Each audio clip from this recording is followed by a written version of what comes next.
Howard. We have 77 townhomes. If you add those up, that's almost 2,000 units of affordable housing.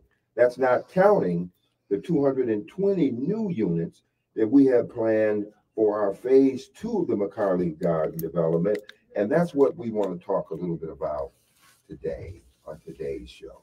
Okay, and Murray, we talk about affordable housing. We just had home on a little bit ago. I work with Push as well. So affordable housing is a big issue in Buffalo, and it's never too little, or we never are in shortage of people fighting to fix that issue. Because I believe, in my personal opinion, having a place to lay your bed is the basis for a lot of things. How can I recharge and attack the day excited when I haven't gotten a chance to rest? A comfortable, safe place to live.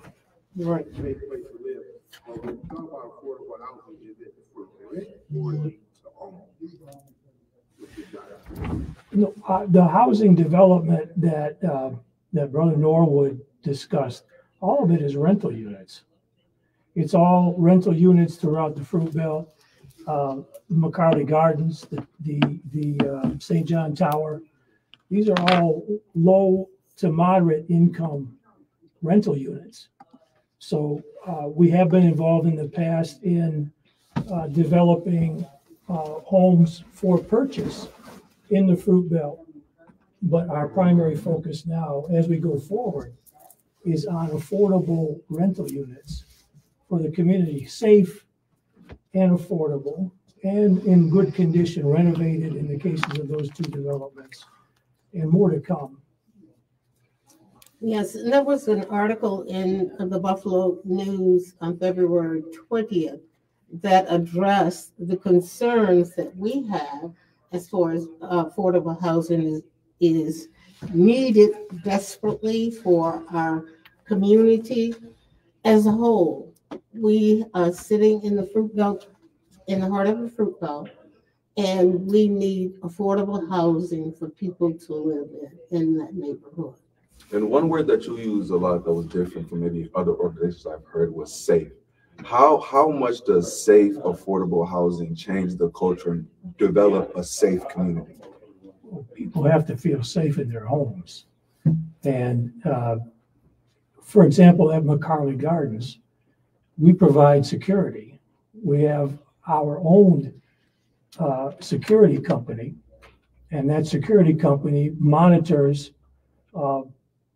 the McCarley Gardens. As well, there is a security company that takes care of and monitors the St. John Tower.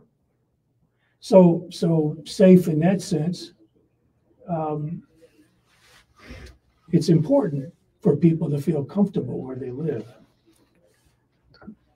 So just Elder Kapsiak raised the editorial in the Buffalo News, and this was somewhat of a breakthrough, we felt, in that the Buffalo News editorial board saw fit to write an article in an important on an important edition of the Buffalo News on Sunday morning, calling on the Buffalo Niagara Medical Campus to see to it that this development that we're promoting, the McCarley Gardens Phase 2, that it happens.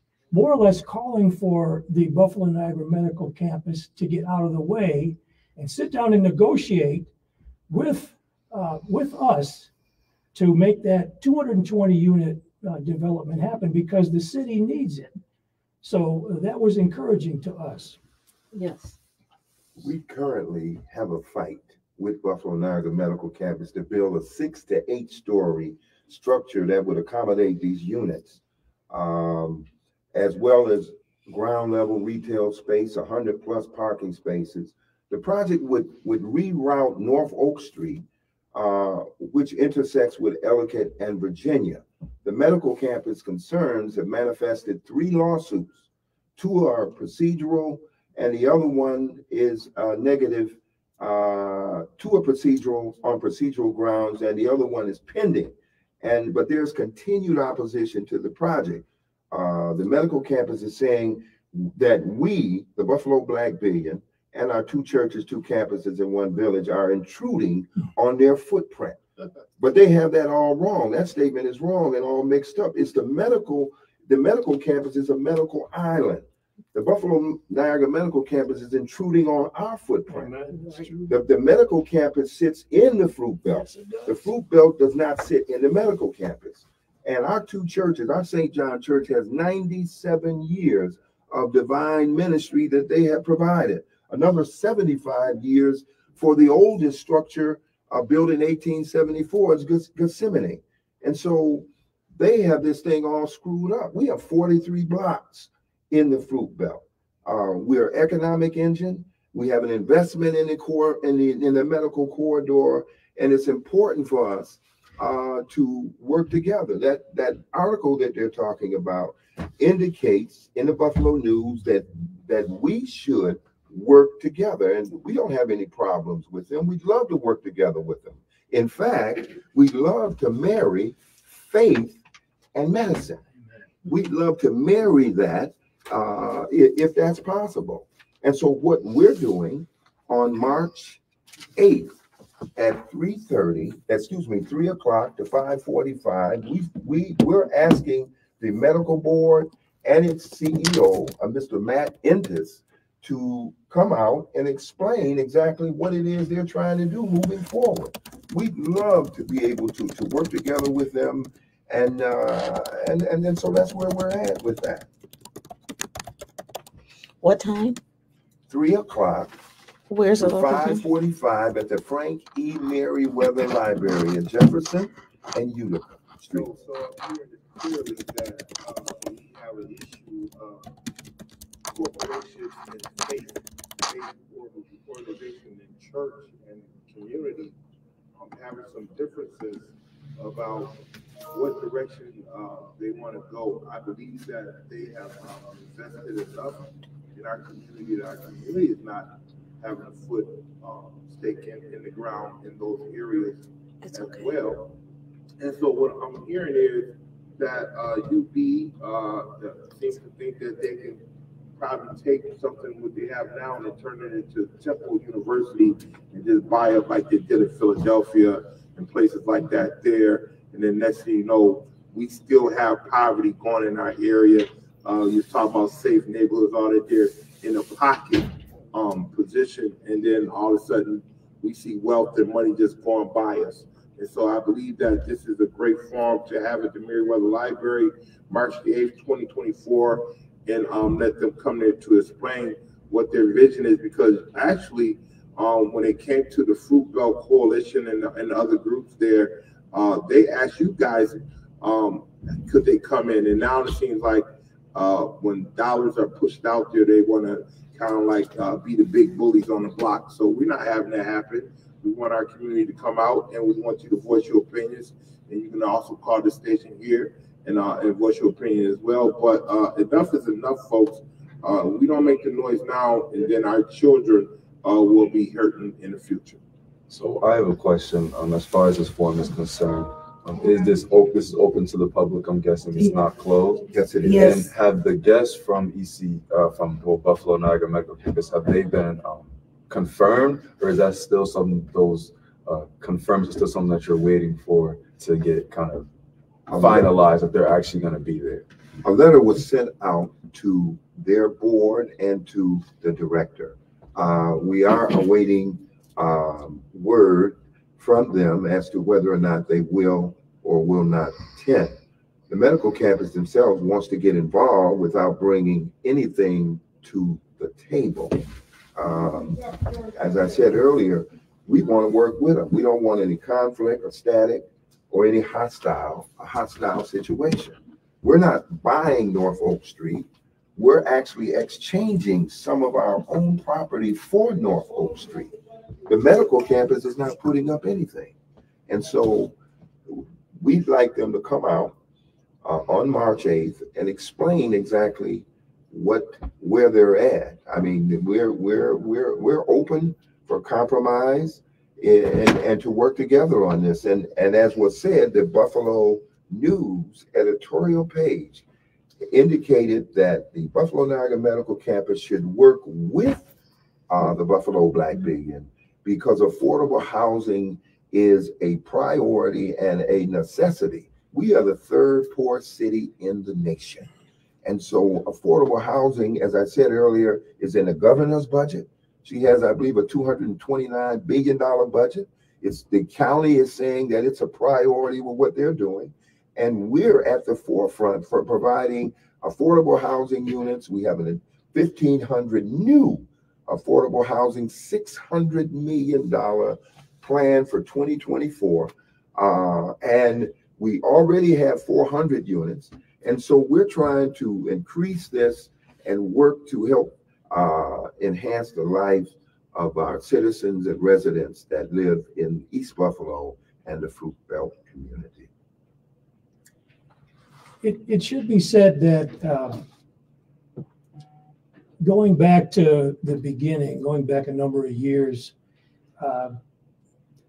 our pastor, Pastor Chapman, was approached, and a relationship was developed between the Buffalo Niagara Medical Campus CEO, Matt Entice, and him. And Mr. Entice came to our pastor to ask for support, to basically be an introduction into the East Side community and the African American church community. And at that time, or around that time, a little before then, our church had commissioned a study of the Fruit Belt community and the East Side. And as a result of that study, demographic numbers were generated. What the population was made up of, the income levels, etc. Those are the kind of statistics that are needed when grants are being applied for. So the Buffalo Niagara Medical Campus basically hijacked our data that we had paid for, the study that we commissioned, and used that to increase their own budget by virtue of applying for and winning, I don't know how many tens of thousands of dollars in grants. Millions. I take it back. So it really is. It's a form of imperialism, of colonialism. It's to use the resources of the community to turn around and then create the structure to exploit the community. And that's what we're seeing here. That's right. And if they're saying that they support us in this endeavor, then why do we have all of the controversy? Why can't we work together to accomplish what is better for our families? And as you know, post-pandemic, we have people that are being evicted. And as Elder Covington said, we need to make sure we have an environment for our families that are safe and conducive to living a wholesome life instead of friction. So why can't we come to the table and work together to make sure we accomplish these goals? Well, I think sometimes it comes down to the name that's on the plaque, right? People want to make sure that they are the ones that are attributed to it, right? They don't want to be co-inventors, they want to be sole inventors. So I think sometimes when it comes to, we're a capitalist society, people want to get ahead. Like I said, it's hard sometimes people to put those business things on the side to focus on bigger goals, because how I'm hearing it, hospitals are to help people, churches are to help people. So if both organizations want to help people, why are we struggling to help people? But like I said, I think sometimes that's a disagreement, but that comes down to communication, which you guys are trying to address. So after this event, I think we can maybe, when you guys come back home, because I think you guys will surely be back. When you guys come back home, we can talk more about that. But that's always the first step. So I think that that's going to be a good turnout. And I think that with the people around you guys, the people that you guys are bringing with you guys to the, not fight, but to the conversation, I think that it's definitely going to turn out favorable as the way you guys predict. So as far as other plans, right, we talked about housing. I know there's other things as well, other areas. Last time you guys were here, we talked about a market, and I don't know if that was St. John's specific or also with the Buffalo Black Building, so you guys are intertwined. We talked about a market. We talked about enrichment for the youth, such as chess classes, tutoring, things of that nature. What are some other initiatives that the Buffalo Black Building are working on outside of real estate that you guys would want to talk about? Well, the youth piece is key, because we have to embrace our youth. We have to prepare them for the future. The market will do that because you are not only dealing with everyday life in the classrooms, we're dealing with outside the classroom where they're involved with the market, they're involved in chess, voting, they're learning everything that is conducive to them being successful in the future. And we're focusing on students that have lower grade level. I know from experience in teaching special education that you embrace these kids that are not doing well in the classroom and provide them with project-based learning, that they are going to be successful. You will have lower rates of children getting involved in altercations. You'll have them working together. So my question is this here, is this here, if this project do take place, will there be an opportunity for our community of young folks to go into construction or to an apprenticeship program so they can be there to build the future of this piece that you guys are putting together? And one more piece with the medical campus, do we have a model to show what you guys are planning on putting here? Will that be at the meeting that's going to be taking place March the 8th, and some PowerPoint presentations to show what it would look like if you guys were there, and then that way we can have more information. Sort of like what kind of like should have took place when we did the 33 project. Those things need to be in place. Not just us coming there just talking, but showing some of the stuff of what it will look like, what the future look like, and who will be working those sites. The meeting for March 8th will encompass exactly what the Buffalo Niagara Medical Campus plans to do in collaboration or solely independent of the Buffalo Black Billion. Brother Holman, what you're talking about is something that will come up. That's coming up. In fact, we're going to have a press conference, I believe in April, regarding a $2 million renovation in our Gethsemane Missionary Baptist Church. In conjunction with the market, there is a large youth component there that will have swimming, we'll have a exercise network, there'll be gardening, there'll be a host of things going on, a bowling alley there, and all of that, the PowerPoint that you're talking about is going to come out at that time. Great. As far as the market is concerned, there was also kind of friction or restraint for years. Is there any advancement of that, or is it more of a focus on the real estate side and the affordable housing as of now? Well, it's all inclusive. So we are dealing again with our young people, and we have everything for the gardening project is set up at Gethsemane Baptist Church. And we have, thanks to Minister Ina Chapman, who had a connection with Cornell University in getting this started. So in addition to affordable housing, we want to empower our youth with the knowledge that they can move forward with fresh fruits and vegetables. That's crucial to their learning. And they will have hands-on with this. They'll be able to sell these products to the neighborhood. We've used the phrase or the term youth incubator, and the market project is designed to help train young people how to set up their own business and how to run it, using that as a base.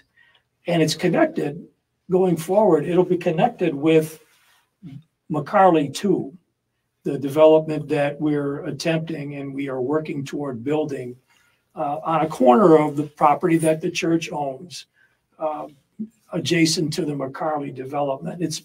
It belongs to the church.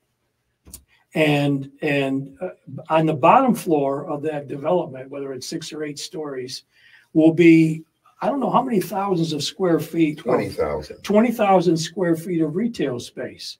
So that's available to the community. And we're hoping to see some of the young folks that come through our program, help them to develop a vision that would that could enable them to get one of those spaces and operate a business in that prime location. So that's the goal. All of that retail is really designed for the community to have the opportunity to interact with that medical campus where there are, is it 10,000 or 15,000 people go to work every day? Wow, it's a lot of plans, right? And it's things that are happening. And it's also a process. While we are working in this process, I know we talked about we have the meeting coming up. What are some ways that us listeners and people that want to contribute to this mission can help support the Buffalo Black Billion while you guys are trying to carry out and make all these plans reality? Well, we'd like you to come out on March 8th to begin with and hear some of the things that moving forward that we're going to do. As Elder Covington has just mentioned, certainly we'd like to get with all of these projects will create job opportunities. They'll create entrepreneurship. We'd like to have interns.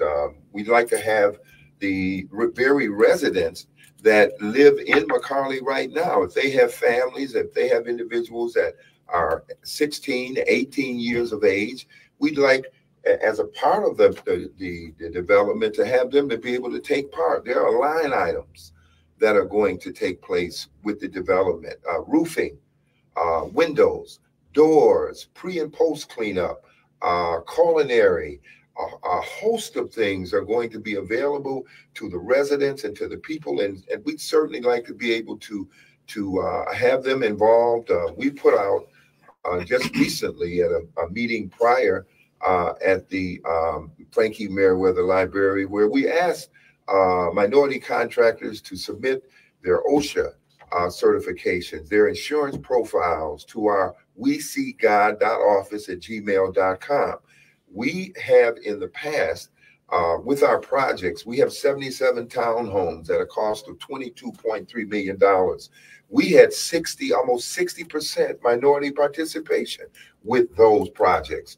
And so we would love to have our youth involved, not only in the 220 projects, but all the things that we're doing. It's time to embrace them. It's time to get them there, to put them there if they're willing, ambitious, and willing to learn. We want to embrace them now because the time is now. We can't afford to wait any longer. And so we have the projects that Elder Kapsiak is talking about, where 60 young people with the Buffalo Board of Education will participate in that project with Cornell Cooperative University. We'd like to take kids out of the classroom and use the term, they use the term, throw the box away. We don't want to put them in the box, throw the box away. We want to get them involved in boating and yachting and a host of other things, because some kids don't work well in a classroom setting. And so right now we're waiting for the Buffalo Board of Ed to get back to us on those young people.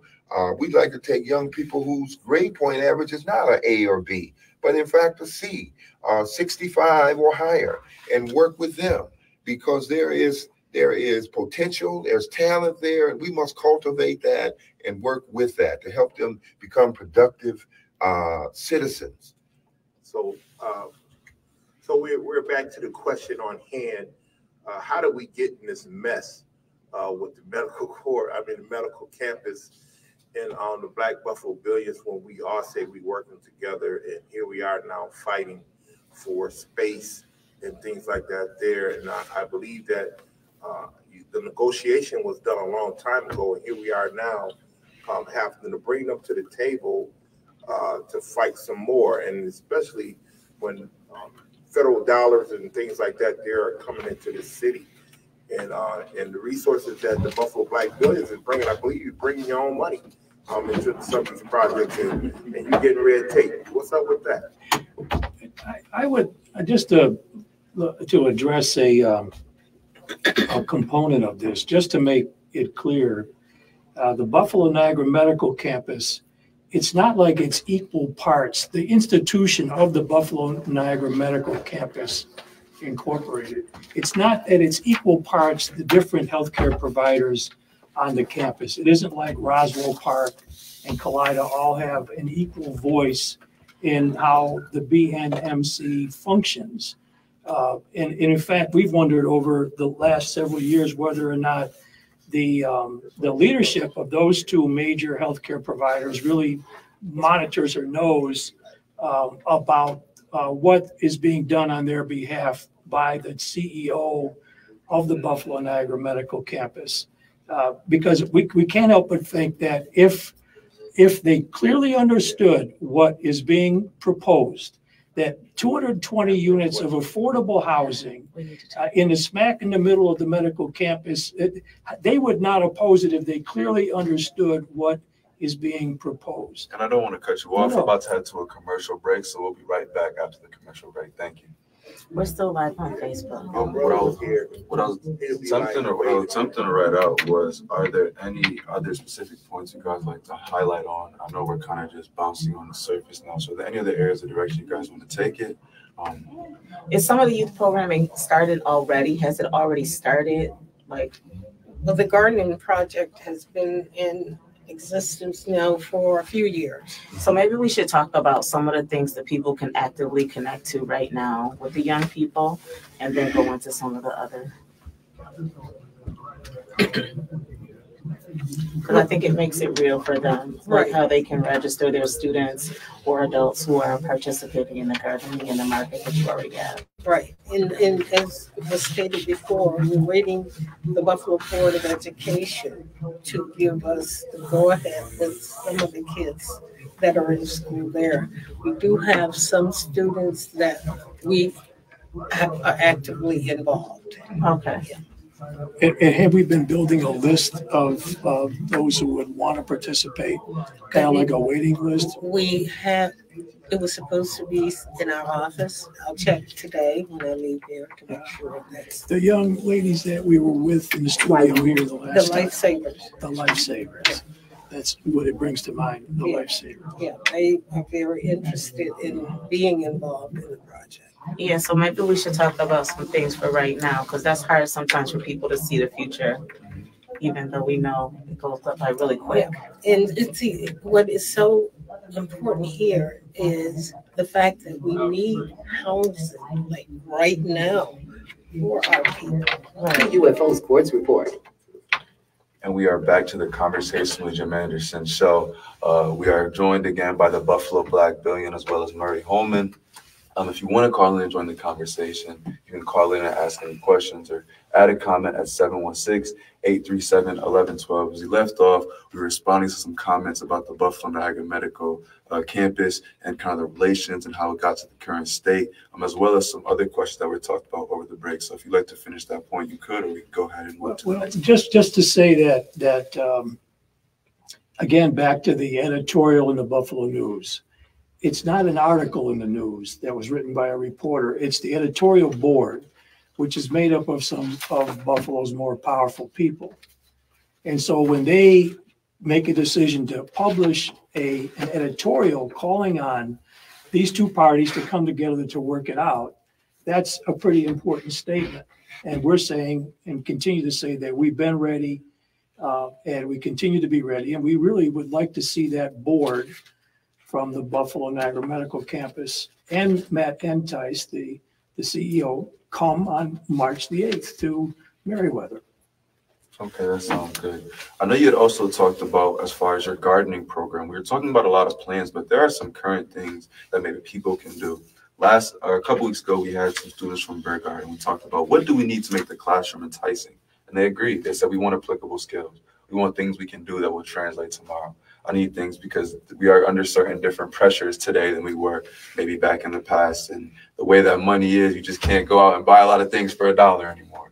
And so people's minds maybe are on a different place. And so these applicable skills guys are talking about are very attractive to kids even now. So as far as the gardening program, are there some current things that people could do to get involved, or maybe to feel like they have a hand on it, or maybe even get on an early waiting list before these programs fully enroll, so they can start to get excited as they probably already are right now? Right. They will be able to and can go to St. John Baptist Church and put their name on the waiting list to be involved. Because as the weather is getting better, we'll have more of the gardening going on.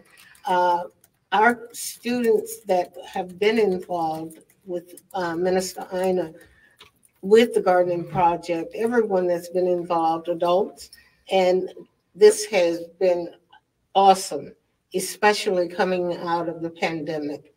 We see that this is the thing that is most needed in our community.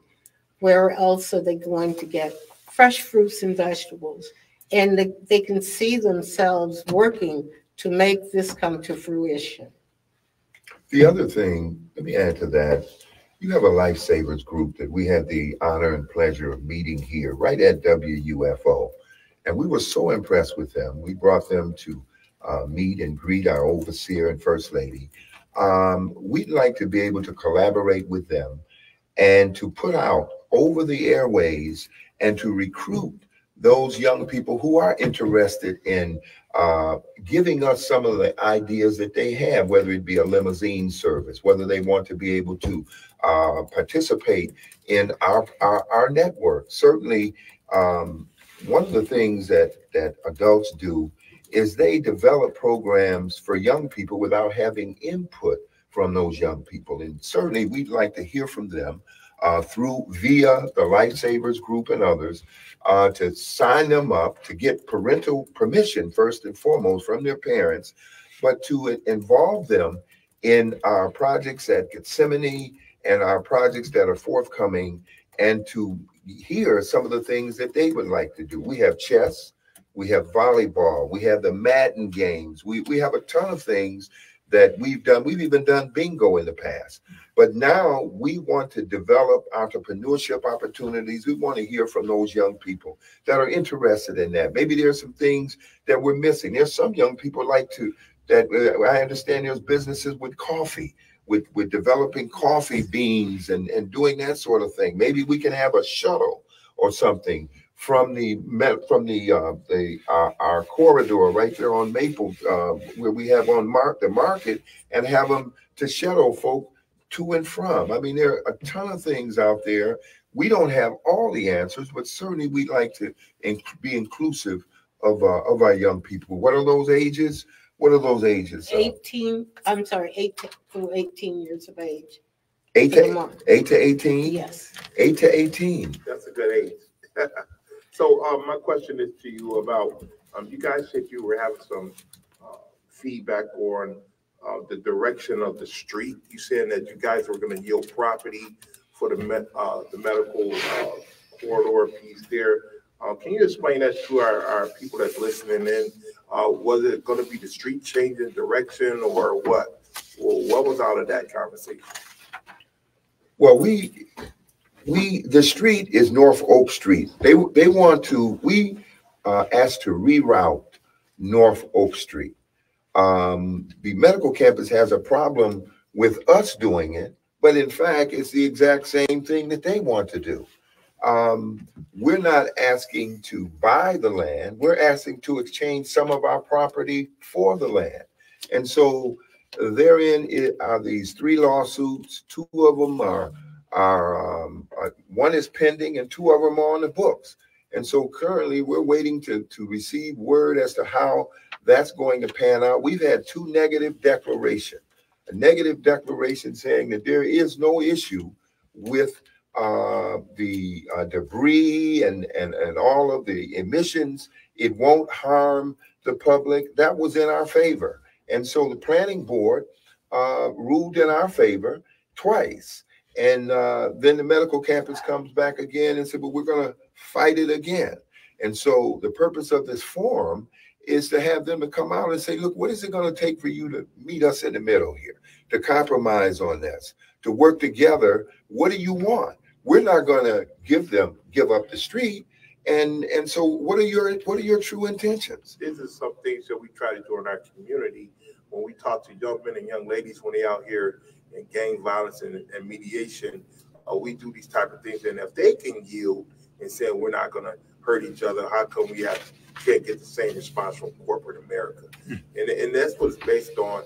I think it's going to be a great forum. I believe that we need to be looking at, and this is the shake-up part of the Jim Anderson show. We need some politicians there as well. April Baskin, county exec, the mayor, and other folks, Senator Kennedy. All these folks should get the invite as well to be there, either in support or not, because it seems like they probably already supported, but here we go now. They probably fading away, and they don't want to shake one side of the ship, you know what I'm saying, or lean the other way. So I believe that we need to put the invite to everyone in this community, and also some churches, not just in the Fruit Belt, but outside of the Fruit Belt area, to come there, because this is going to have to take place through our whole community of Buffalo, and this is how growth is going to be happening. I see a lot of developments happening here with churches and things like that there, but now we have to be about God's business. Absolutely. Third poorest city in America. That surprised me. I didn't know that's where we were at. I thought that we were doing a little better than that. I'm not going to lie. But I think that, housing, economic prosperity, all these are aspects that are complex, but it does take people coming to the table saying, this is what I can fix. This is what I'm confident I have the hand on. And though some people's contributions may be a little larger than others, a contribution is a contribution nonetheless. And it takes everybody to make that change happen. Let me just go ahead. No, it just should not be any conflict, because we're working for the good of all. And when working together, we can accomplish much. Housing is at a premium. It's at a premium, affordable housing. And so we want the public to know that it was the overseer, Pastor Michael Chapman, that fought to develop the Fruit Belt when this giant Goliath conglomerate was going to, in fact, move the entire piece out and make it a large parking lot. The overseer stepped in and said, I will develop the Fruit Belt. And so with that, we have the developments that we have currently moving forward. And so we're just trying to make sure that we're not involved in anything where they would just push our developments out of the way. We want to have affordable housing, and that's where we're at with this. I think that's a good stance to have. As far as other collaborations from affordable housing, are there other organizations as far as that are already working on affordable housing that you guys would like to hear and partner with as well? Or is this more of an insular, not saying insular, but more of a focused Buffalo Black Billion type of initiative looking forward into the future? Well, we've just been informed that there is a symposium that's being held tonight, in fact, at the M&T, hosted by Dr. Henry Lewis Taylor of the UB Urban Planning Department, where 5 neighborhoods are going to be selected in a demonstration project throughout the city of Buffalo. And so they're going to explain that. I don't have all of the particulars, but that's going on tonight. Our own Elder Kapsiak is going to be attending that meeting. And so, yes, to answer your question, there are other collaborations that we're yet to hear about and we're looking to work with that are taking place. This is 5 neighborhoods that are going to be selected through this symposium, and the criterion for consideration is going to be explained this evening at, I believe it's 6 to 8 o'clock at 955 Main Street, the M&T Auditorium. And so can you speak, you have some of the information right there. The information that I have is what you just stated. The title of it is How We Change the Black East Side. And it's a symposium, and it's a panel set up with 5 individuals. And hopefully we'll be able to come out of that symposium with some answers as well. That's why I think Buffalo is hard. I don't know I didn't even know this was happening. I think that these are the things that people need to be at. It's important to be informed, because when we are informed, when it's on our mind, we're having conversations about it over the dinner table. When we're talking about it at the water cooler, at the time clock, that's how these changes become real. It's about being applicable.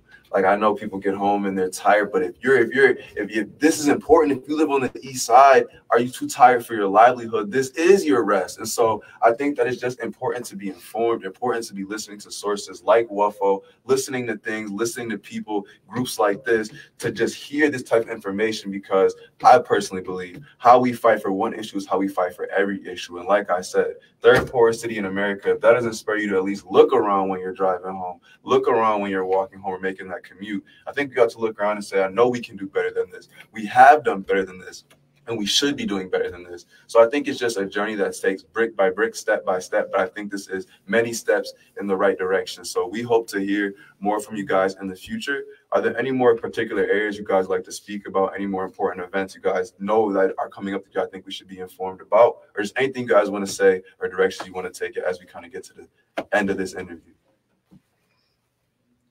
Well, all I have to say is communication is key. And if we communicate with each other, share ideas on how we can move forward, don't take the approach that we are not going to allow you to move forward with the plans that you have in place. And as we continue to celebrate Black History Month, I would be remiss if I didn't say that it's about Black genius and Black excellence. This fight is not ours, it is the Lord's. And speaking, if I may, about Black excellence, the developer, the head developer of the Buffalo Black Billion is our pastor, Minister Michael Chapman. He's the head developer, and it's out in the public. Some folks may have the impression that McCarley was redeveloped by BFC Partners, our development partners. But that project, these developments are being led by a key African-American spiritual leader in this community. So this is, if I may say so, this is Black excellence. This entire project that we're moving forward is Black excellence. Black excellence isn't always, I think people had this idea back in the day that Black excellence was gentle or a pushover, but it's excellent, meaning we're going to fight for excellence. We deserve the best, and we're going to now take the best. I think that's just a different mindset that we're coming around to. It requires the knowledge of the elders, fueled by the energy of the youth to get there. But I think that the mindset is changing, and that's where we want to get to. As we get to the last couple of minutes, Murray, is there anything you want to leave us out as we're ending today's conversation? I want to definitely leave us out with this here, that WFO has sponsored a trip to Detroit, Michigan. They're going to be going to the museum down there. They're looking for sponsors to actually pay for our young youth to go on this trip. It takes place April the 10th, 8 a.m. and depart here at this location. And then they're going to return leaving out of Detroit at 8 p.m. But we're looking for sponsors to call the station and sponsor a kid or two. I am going to be going on the trip as well, and others to mentor to them. They're going to be going right into the Black, where Motown started from. We're going there with Sheila Brown and others. So if you want to call the station and then do your donation and let these young folks see history in the makings and see how they sample music and all that there and where it all started from. And so, folks, I like this panel. I want to respect this panel today and let you know that we're going to get some things accomplished when we all work together. So let's please put our prayers out to all our family members. And one special prayer for the young man that just lost his life on Reed Street. We want to send a special prayer to Edward Holmes that was involved in this shooting. The Buffalo Police Department. I would be remiss if I didn't talk about it, but we have a lot to do in our community, and we have to be on that note there. So God bless you all. Brother Holman, with regard to the trip to Detroit, yes, if you could forward that information that you just articulated to our WeSeeGod.office@gmail.com, explaining that you need sponsors for 1 or 2 kids or more immediately, and bring it to the attention of our overseer, Pastor Michael Chapman, ASAP. Perhaps there can be some consideration Raymond for is working on it sponsorship. right now. He's working on it right now. So we got it in there. We'll get it over to you. Thank you. I don't know if we have a caller calling in that we're going to respond to. I thought we had about a minute left. We have about 6. I don't want to sell you guys short. So blame it on me. Blame it on me. It's an apology on my end. But I think that it is just really important, again, as the community's listening, which we're going to get some community input in a second, but as the community's listening, again, understanding that if you have a something that's on your heart, something that's big or small, call, get involved. Don't wait. Don't sit on the sidelines, because this involves all of us. It is about all of us, so it needs to be moved by all of us. But caller, we're going to go to you because, like I said, we have a couple more minutes left in the interview. Caller, you are on the air. Good morning. Yes, good morning, everyone. This is Dr. Doyle, Evil Doyle calling. Hello, Miss Kathy. Miss Cassiak, how are you doing? Good. How are you, Doctor? I'm fine. Could you repeat the date of your conference, the date, the time, and the place?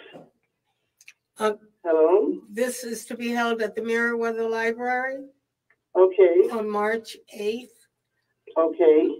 3:30, 3 p.m. to 5:45 p.m. Okay, I can help you with that as well. I have a large reading audience on my column. So thank you very much. And thank you so much, Dr. DeWolf, for calling in. Wonderful. And this is that is an illustration of what we mean. It's contribution, it's collaboration, it's saying, I have something that I know you need because you have something that you're fighting for that I want. That's how we create these win-wins in the community. And it's difficult, but it requires work and it requires effort. Can you guys maybe touch on that as we kind of leave out some of the effort that you guys, or some of the determination you guys have seen displayed? I know you talked about your leader, Michael Chapman, Overseer Chapman as well. Some of the determination that you have to make a change and how adamant you are to see this change made and to work towards it. We just know we're people of faith.